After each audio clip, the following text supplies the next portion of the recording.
Hey there, fellow axe junkies. Rooster here. I want to share with you a special axe that I got from Liam Hoffman at Hoffman Blacksmithing, and you can find him online at hoffmanblacksmithing.com.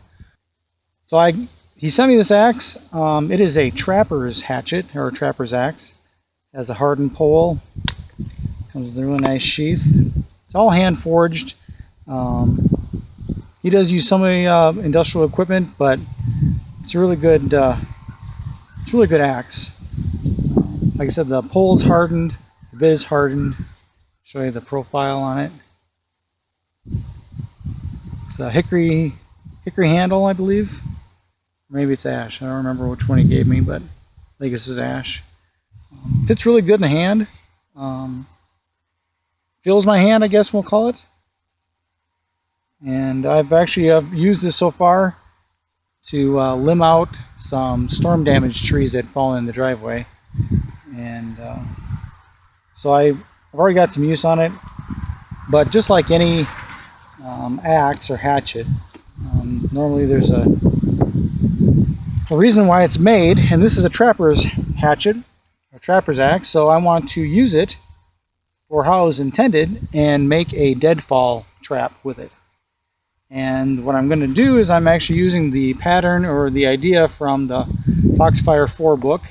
I believe it's page 198. There you go. So 198 and 199 is the diagrams and stuff to show how to make a deadfall. So if you guys ever pick up a copy of this, you'll be able to see it. So we're going to I'm going to be using some box elder shoots that I copiced or harvested this spring, and they've got a little bit of moisture in it still, but the nice thing about a shoot is that it's really nice and thin, and for the most part it's straight grained.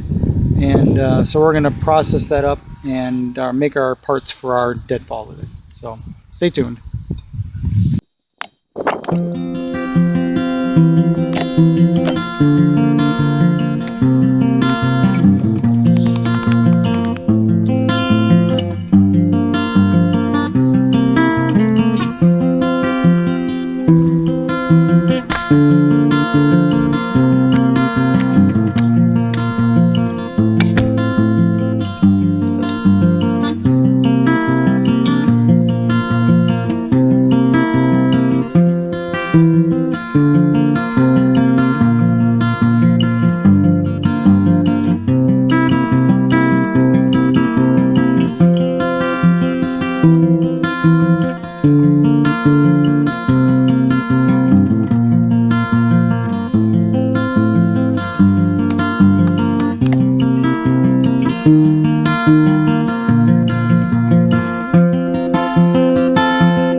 Okay, guys, it's a moment of truth. See how she worked out.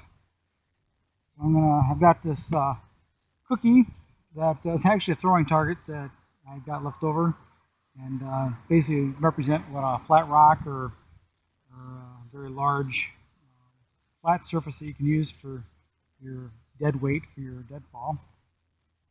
Lift it up, and I've got a flat piece of wood down there as a base so that that doesn't dig into the ground. And set the trap.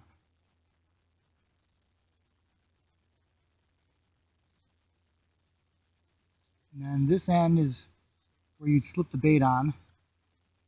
And that goes inside.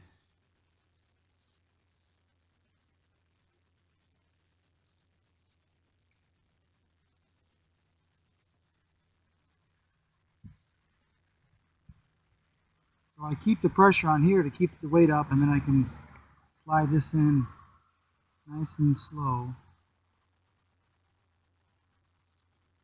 There you go. So if the animal touches it slightly, well, there it goes. I want to thank Liam for sending me this hatchet. I'm sure I'll get lots of years of use out of it, and it's such a nice piece that I'm sure I'll pass it on to future generations of my family. So thanks again for watching, and make sure you guys subscribe to the channel, and we'll see you later. Thanks a lot. See you, bye.